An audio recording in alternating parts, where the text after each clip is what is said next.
ಆತ್ಮೀಯ H16 news ಅರ್ಥಾತ್ ಹೇ ಸೀತಾರಾಮಗೆ ಸ್ವಾಗತ. ನಾನು ನಿಮ್ಮವ MI ಅಥವಾ ಮಲ್ಲಪ್ಪ ಜ್ಯೋತವರ್. ಆತ್ಮೀಯರೇ, ಶಾಂತಿ ಒಪ್ಪಂದ ಆಗ್ತದನ? ಆಗಲೇಬೇಕು, ಇಲ್ಲ ಅಂದ್ರೆ ನಾಶಕ್ಕೆ ಹೋಗು. ಎರಡು ಹಾದಿಗಳಿದ್ದಾವೆ. ಯಾಕಂದರೆ ಇಡೀ ವಿಶ್ವವನ್ನು ಇವತ್ತು ಆಳುತ್ತಿರುವುದು ಯಾವುದಪ್ಪ ಅಂತಂದ್ರೆ ತೈಲ, ಈ ಎಣ್ಣೆಯಲ್ಲಿ ಸಾಕಷ್ಟಿದೆ.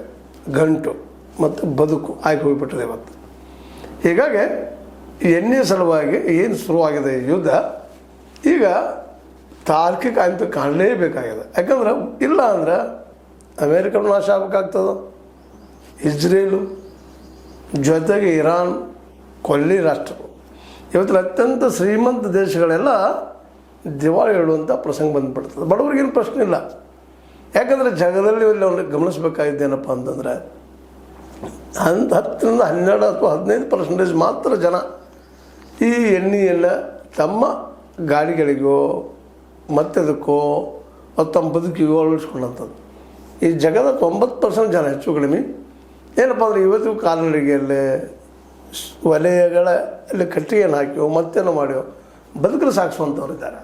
ಯಾಕಂದ್ರೆ ಬಡತನ ದೇಶ ಆ ರೀತಿ ಇಡೀ ವಿಶ್ವವನ್ನು ವ್ಯಾಪಿಸ್ಕೊಂಡದ್ದು.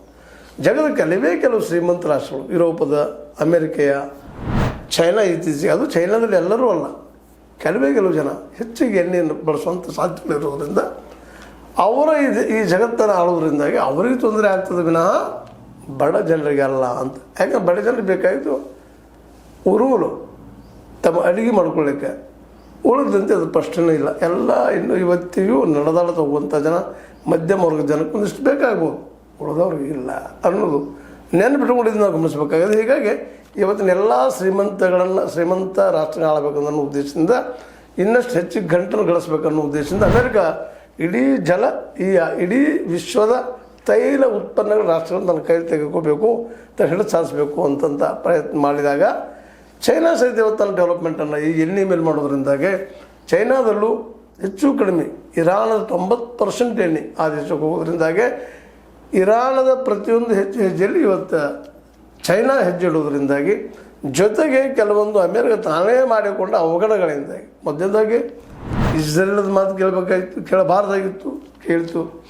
ಎರಡನೇದಾಗಿ ಇಡೀ ವಿಶ್ವದ ಆಯಿಲನ್ನು ತನ್ನ ಸುಪ್ಪರ್ದು ತೆಗೆದುಕೋಬೇಕು, ಇನ್ನಷ್ಟು ಟ್ರಿಲಿಯನ್ ಡಾಲರ್ ಲಾಭ ಮಾಡ್ಕೋಬೇಕು, $1 ಇನ್ನೂ ಶ್ರೀಮಂತ ಆಗಬೇಕು ಅಂತೇಳಿ ವೆನೆಜುವೆಲಾ, ಇರಾನ್ ಈಗಾಗಲೇ ಕೊಲ್ಲಿ ರಾಷ್ಟ್ರಗಳು ಹೆಚ್ಚುಗಳು ಅವ್ರ ಕೈಲಿದ್ದಂಗೆ ಇದ್ದಾವೆಲ್ಲ ತೊಗೊಳ್ಬೇಕು ಅನ್ನೋ ಸಂದರ್ಭದಲ್ಲಿ ಇವತ್ತು ಎಣ್ಣೆಯ ಅವಶ್ಯಕತೆ ಚೈನಾಕ್ಕೂ ಅಷ್ಟೇ ಅದ. ಹೀಗಾಗಿ ಅದು ಸಹ ಇವತ್ತು ಅನಿವಾರ್ಯವಾಗಿ ಇರಾನನ್ನು ಬಿಟ್ಟುಕೊಳ್ಳಾದ ಪರಿಸ್ಥಿತಿ ಇರೋದ್ರಿಂದಾಗಿ ಇವತ್ತು ಈ ರಾಷ್ಟ್ರಗಳಿಗೆ, ಈ ಶ್ರೀಮಂತ ರಾಷ್ಟ್ರಗಳಿಗೆ ಎಣ್ಣೆ ಬೇಕಾಗಿದ್ದರಿಂದ ಅತ್ಯಂತ ಕಡು ಬಡವ ರಾಷ್ಟ್ರಗಳಿಗೆ ಎಷ್ಟು ಬೇಕಪ್ಪ ಅಲ್ಲಿ ಮಧ್ಯಮ ವರ್ಗಕ್ಕೆ, ಮೇಲ್ಮಧ್ಯಮ ವರ್ಗಕ್ಕೆ, ಮೇಲ್ವರ್ಗಕ್ಕೆ, ಕೆಳವರ್ಗಕ್ಕೆ ಎಷ್ಟು ಒಲೆ ಉರುವುದಕ್ಕೆ, ಕಟ್ಟಿಗೆ ಮೇಲೆ ಹಾಕೋದಕ್ಕೆ ಒಂದಿಷ್ಟು ಸೀಮೆ ಎಣ್ಣೆ. ಇದು ವಾಸ್ತವ ಸ್ಥಿತಿ. ಹೀಗಾಗಿ ಇವತ್ತೇನಿದ್ರು ಶ್ರೀಮಂತರ ಮಧ್ಯದಲ್ಲಿ ಕದನ ಇದೆಯಲ್ಲ, ಈ ಕದನದಲ್ಲಿ ಯಾರೋ ಬಲಿ ಆಗ್ತಾಯಿದ್ದಾರೆ. ಅದೇನೂ ಇರಲಿ, ಅದು ಶಾಂತಿ ಮಾತುಕತೆಯಿಂದ ಮುಗಿತದಾರ. ಈ ಒಂದು ನಮ್ಮ ಪ್ರಧಾನಿ ಶಹಬಾಜ್ ಶರೀಫ್ ಅಂದರೆ ಪಾಕಿಸ್ತಾನ ಪ್ರಧಾನಿ ಅಲ್ಲಿ ಶಾಂತಿ ಮಾತುಕತೆ ಕರೆದಿದ್ದಾರೆ. ಆದರೆ ಇನ್ನೂ ಆದರೂ ಅವ್ರ ಮಧ್ಯದಲ್ಲಿ ಹೊಂದಾಣಿಕೆ ಆಗ್ತಾ ಇಲ್ಲ. 2 ವಾರಗಳ ಟೈಮ್ ತೊಗೊಂಡು ಯುದ್ಧ ವಿರಾಮ ಮಾಡ್ಕೊಂಡು ಮಾತಾಡ್ತಾ ಇದ್ದಾರೆ. ಆದರೂ ಅಲ್ಲೇ ಯುದ್ಧಗಳು ನಡೀತಾನೆ ಇದ್ದಾವೆ ನಿಲ್ಲಲಾರದ. ಮಳೆ ನಿಂತರೂ ಮಳೆಯ ಹನಿಯ ಕಾಟ ಅಂದಂಗೆ ಶುರು ಅದ. ಅದಕ್ಕಾಗಿ ಮಾತುಕತೆ ಇನ್ನೂ ಒಂದು ಹಂತಕ್ಕೆ ಬಂದಿಲ್ಲ. ಯಾಕಂದರೆ ಇರಾನಕ್ಕೆ ಮುಖ್ಯವಾಗಿ ಬೇಕಾಗಿದ್ದು ಇಸ್ರೇಲನ್ನು ಕಂಟ್ರೋಲ್ ಮಾಡುವಂಥದ್ದು.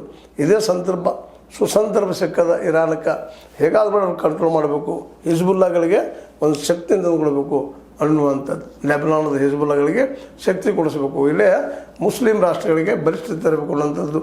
ಅದೇ ಕಾಲಕ್ಕೆ ಅಮೇರಿಕಾಗೆ ಬೇಕಾಗಿದ್ದೇನಪ್ಪ ಅಂದರೆ ತನ್ನನ್ನು ಉಳಿಸ್ಕೋಬೇಕಾಗಿದೆ. ಇವತ್ತು ಅದೇನೋ ತಿಳ್ಕೊಂಡಿತ್ತು, ನಾನು ಸರಳವಾಗಿ ಗೆಲ್ಲಬಹುದು. ಯಾಕಂದರೆ ವೆನೆಜುವೆಲಾ ಅಂತ ದೊಡ್ಡ ದೇಶವನ್ನು ಗೆದ್ದಿದ್ದೀನಿ, ಇದ್ಯಾವ ದೊಡ್ಡ ದೇಶ ಅಂತೇಳಿ ಲೆಕ್ಕ ಹಾಕಿದ್ರು. ಆದರೆ ಇಲ್ಲಿರುವಂಥದ್ದು ಬೇರೆ ಆಗಿತ್ತು ಅಂತೇಳಿ. ಯಾಕಂತಂದ್ರೆ ಇಲ್ಲಿರುವಂಥದ್ದು ಇರಾನ್ ಈಗಾಗಲೇ 50 ವರ್ಷಗಳಿಂದ ತಯಾರಿ ಮಾಡ್ಕೊಂಡು ಬಂದದ್ದು ಯುದ್ಧನ, ಮತ್ತು ಸ್ವತಃ ತಾನು ಯುದ್ಧ ಮಾಡ್ಕೋದು ಬಂದದ್ದು. ಹೀಗಾಗಿ ಇಲ್ಲಿ ಕೈ ಹಾಕಿ ಅಮೇರಿಕ ದೊಡ್ಡ ತಪ್ಪು ಮಾಡಿತು ಅಂತ. ಅದಕ್ಕೆ ದೊಡ್ಡ ತಪ್ಪಾಗಿದ್ದ ಅದ್ರ ಹಿಂದಿದ್ದಂಥ ಈ ನಮ್ಮ ಚೈನಾ, ನಮ್ಮ ರಷ್ಯಾ ಇಷ್ಟು ಪ್ರಬಲವಾಗಿ ಸಪೋರ್ಟ್ ಮಾಡ್ತಾರೆ ಅಂತ ತಿಳ್ಕೊಂಡಿರಲಿಲ್ಲ. ಆದರೆ ಇವತ್ತು ಏನಾಗ್ಯದಪ್ಪ ಅಂದ್ರೆ ಇರಾನ್ ಮುಂದದ ಅವ್ರ ಶಸ್ತ್ರಾಸ್ತ್ರ ಎಲ್ಲ ಈ ಚೈನಾದ್ದು ಅನ್ನೋದು ಈಗಾಗಲೇ ಪ್ರೂವ್ ಆಗಿದಾವ. ಜೊತೆಗೆ ನಮ್ಮ ರಷ್ಯಾ ಇದ್ದಿದ್ದು ಅಲ್ಲಿ ಟೆಕ್ನಾಲಜಿಗಳನ್ನ ಉಪಯೋಗಿಸಿಕೊಂಡ ಅಮೆರಿಕ ಮತ್ತು ಇಸ್ರೇಲ್ಗಳ ಮೇಲೆ ಅವುಗಳ ಬಾಂಬ್ ತಯಾರಿಕೆ ಇರ್ಬೋದು, ಮತ್ತೇನಿರ್ಬೋದು, ದಾಳಿ ಇರ್ಬೋದು, ಅವುಗಳ ಮುನ್ಸೂಚನೆಯನ್ನು ಇರಾನ್ ಕೊಡುವುದರಿಂದಾಗಿ ಇವತ್ತು ಇರಾನ್ ಸಹಿತ ಸಮಬಲದಲ್ಲಿ ಬಂದು ನಿಲ್ಲುವಂಥದ್ದಾಗಿ ಹೋಗಿಬಿಡೋದು. ಇದು ಆಗಬೇಕಪ್ಪ ಅಂದ್ರೆ ಆಗಬೇಕು ಅಂತೇಳಿ ಇಂಥ ಸಂದರ್ಭದಲ್ಲೇ ಶಾಂತಿ ಮಾತುಕತೆ ಕರೆದಂಥ ನಮ್ಮ ಅಮೇರಿಕೆಯ ಏನಪ್ಪ ಅಂತಂದ್ರೆ ಈ ನಮ್ಮ ಟ್ರಂಪ್ ಅವರು ಇವತ್ತೇನು ಮಾಡ್ತಾ ಇದ್ದಾರಪ್ಪ, ಸೋಷಲ್ ಮೀಡಿಯಾ ಟ್ರೂತಲ್ಲಿ ಬರ್ಕೊಳ್ತಾ ಇದ್ದಾರೆ. ಹೋರ್ಮೋಸ್ ಮೂಲಕ ಸಾಗುವ ಹಡಗುಗಳಿಗೆ ಇರಾನ್ ಶುಲ್ಕ ವಿಧಿಸುತ್ತಿದೆ ಎಂಬ ವರದಿಗಳಿವೆ. ವರದಿಯೆಲ್ಲ ವಾಸ್ತವ, ಇದು ವರದಿಗಳಿಂದ ಅಂತ ಹೇಳ್ಕೊಳ್ತಾ ಇದ್ದಾರೆ. ಗೊತ್ತದ ಅವ್ರಿಗೆ ಅಲ್ಲಿ ಟ್ಯಾಕ್ಸ್ ತುಂಬಲಾರದು ಬಿಡ್ತಾ ಇಲ್ಲ ಇರಾನ್ ಅಂತೇಳಿ ಆದರೂ ಹೇಳ್ತಾ ಇದ್ದಾರೆ. ಅವರು ಅಂದರೆ ಇರಾನ್ ಈ ರೀತಿ ಶುಲ್ಕ ವಿಧಿಸುವುದು ಸರಿಯಲ್ಲ, ಒಂದು ವೇಳೆ ಶುಲ್ಕ ಸಂಗ್ರಹ ಮಾಡುತ್ತಿದ್ದಲ್ಲಿ ಅದನ್ನು ತಕ್ಷಣ ನಿಲ್ಲಿಸಬೇಕು ಅಂತೇಳಿ ಹೇಳ್ಕೊಂಡಿದ್ದಾರೆ. ನೀವು ಈ ಸದ್ ನಿಲ್ಲಿಸಬೇಕು ಅಂತ, ಅದು ನಿಲ್ಲಿಸಬೇಕಾಗಿತ್ತಂದ್ರೆ ಇಷ್ಟು ಯೂಸ್ ಮಾಡೋ ಅವಶ್ಯಕತೆ ಇರಲಿಲ್ಲ. ಇರಾನಕ್ಕೆ ಈಗಾಗಲೇ ತನ್ನ ಸುಪರಿ ತೆಗೆದುಕೊಂಡಂಥ ಈ ಹೊರ್ಮುಜನ್ನು ತನ್ನ ಟ್ಯಾಕ್ಸ್ ಸಂಗ್ರಹಕ್ಕೆ ಬಳಸ್ಕೊಳ್ಳಿಕ್ಕೆ ಅನ್ನೋದು ಈಗ ಫುಲ್ ಆದಂಥ ವಿಷಯ. ಅದು ನಿಲ್ಲಿಸಬೇಕು ಮಾಡಬೇಕು ಅಂತ ಕೇಳ್ಕೊಳ್ತಾ ಇದ್ದಾರೆ. ಆದರೆ ಅದನ್ನು ನಿಲ್ಲಿಸುವಂಥ ಸ್ಥಿತಿ ಒಳಗೆ, ಅದನ್ನು ಬಿಟ್ಟುಕೊಡುವಂಥ ಸ್ಥಿತಿ ಒಳಗೆ, ಖರ್ಚು ದ್ವೀಪವನ್ನು ಬಿಟ್ಟುಕೊಡೋ ಸ್ಥಿತಿಯಲ್ಲಿ ಇರಾನ್ ಇಲ್ಲ, ಸುಲ್ತಾನ ಒಪ್ತಾ ಇಲ್ಲ. 10 ಕಂಡೀಷನ್ ಹಾಕಿದ್ದಾರೆ.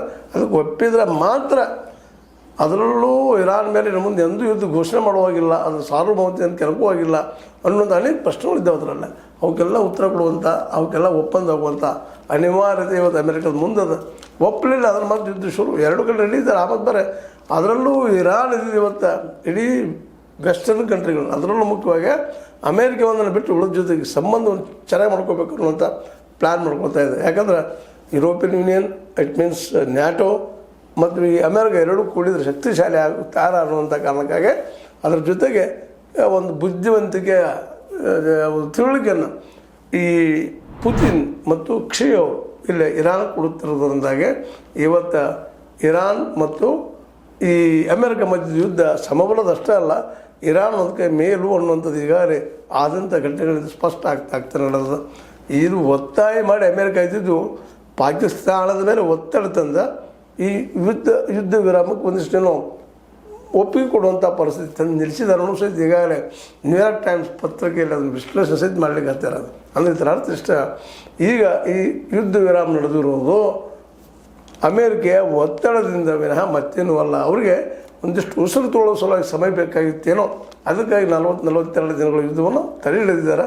ಮುಂದೆ 15 ದಿನಗಳಂತ ಏನಾಗ್ಬೋದು, ಮೋಸ್ಟ್ಲಿ 15 ದಿನದಲ್ಲಿ ಏನು ಪರಿವರ್ತನೆ ಆಗಲಿಕ್ಕಿಲ್ಲ.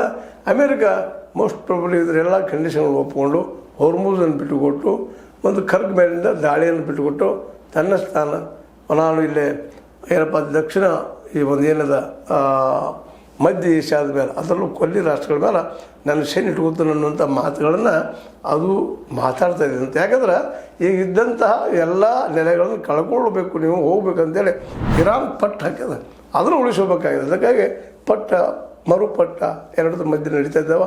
ಹೀಗಾಗಿ ಇದು ಹೊಂದಾಣಿಕೆ ಆಗಿದೆ ಅನ್ನುವಂಥದ್ದು. ಆದ್ರೆ ಅಮೇರಿಕೆಗೆ ಅನಿಸದ ನಾವು ಅಷ್ಟು ಸುಲಭವಾಗಿ ಗೆಲ್ಲಕ್ಕೆ ಸಾಧ್ಯ ಇಲ್ಲ. ಈಗ ನಾವು ಅಟ್ಲೀಸ್ಟ್ ಒಂದು ಹೆಚ್ಚಾದರೂ ಹಿಂದೆ ಸರ್ಕೊಂಡು ಈ ಯುದ್ಧ ವಿರಾಮ ಮಾಡಿಕೊಂಡು ಪರ್ಮನೆಂಟಾಗಿ ಒಂದಿಷ್ಟು ದಿನಗಳು ತಳ್ಳಬೇಕು ಅನ್ನೋಂಥದ್ದು ಇರ್ಬೋದು.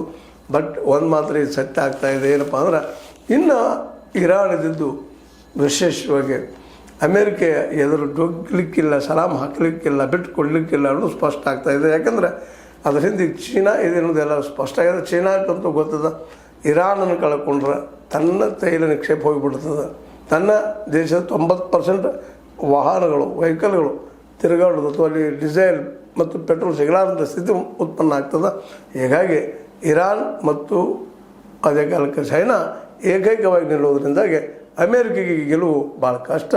ಜೊತೆಗೆ ಇರಾನ್ ಇದ್ದಿದ್ದು ಅಲ್ಲೇ ಮುಸ್ಲಿಂ ದೇಶಗಳಿಗೆ ಸಹಾಯ ಸಹಕಾರ ಮಾಡುವಂಥ ಒಂದು ಒಲವನ್ನು ತೋರಿಸಿದ್ರಿಂದಾಗಿ, ಜೊತೆಗೆ ಅಮೇರಿಕ ಸ್ವಯಂ ಕೃತಾಪರಾಧದಿಂದ ಈ ನ್ಯಾಟೋಗಳನ್ನು ದೂರ ಸರಿದಕ್ಕಾಗಿ ಇವತ್ತು ಯೂನಿಯನ್ ಅಂದರೆ ಯುರೋಪಿಯನ್ ಯೂನಿಯನ್ ಇವರೆಲ್ಲರೂ ಇವತ್ತು ಇರಾನ್ ಕಡೆ ಒಂದು ಒಳ್ಳೆಯ ಮುಖವನ್ನು ತೋರಿಸೋದ್ರಿಂದ ಮಾತಾಡ್ಬೇಕಪ್ಪ, ನಾವು ಬೆಳೆಸ್ಕೋಬೇಕು ಗೆಳೆತನ ಅನ್ನುವಂಥ, ಅಂದ್ರೆ ಗೆಳೆತನಕ್ಕೆ ಮುಂದಾಗಿದ್ದರಿಂದಾಗೆ ಅಮೇರಿಕ ಈಗ ಏಕಾಂಗಿ ಆಗಿದ್ದರಿಂದಾಗೆ ಈ ಒಂದು ಒಪ್ಪಂದ ಏನೋ ಯಾವುದೋ ರೂಪದಲ್ಲಿ ಆಗಬಹುದು. ಮತ್ತು ಇರಾನಕ್ಕೂ ಈಗ ಈ ಯುದ್ಧ ಬ್ಯಾಡ್ ಅನಿಸಿರ್ಬೋದು. ಯಾಕಂದ್ರೆ ಯುದ್ಧದಲ್ಲಿ ಸಾವು ನೋವು ಅವ್ರಿಗೇನು ಗೊತ್ತಿಲ್ಲ ಅಂತಲ್ಲ. ಅದಕ್ಕಾಗಿ ಹೇಳಿದ್ದು ನಮ್ಮ ಯಾರಪ್ಪ ಅಂತಂದ್ರೆ ಟೋಲ್ಸ್ಟಾಯ್ ಅವರು ಯುದ್ಧ ಇದು ಮನುಷ್ಯನ ಹಾಳು ಮಾಡ್ತದಪ್ಪ, ಅದಕ್ಕೆ ಶಾಂತಿಯಿಂದ ಇರ್ರಿ ಅಂತೇಳಿ.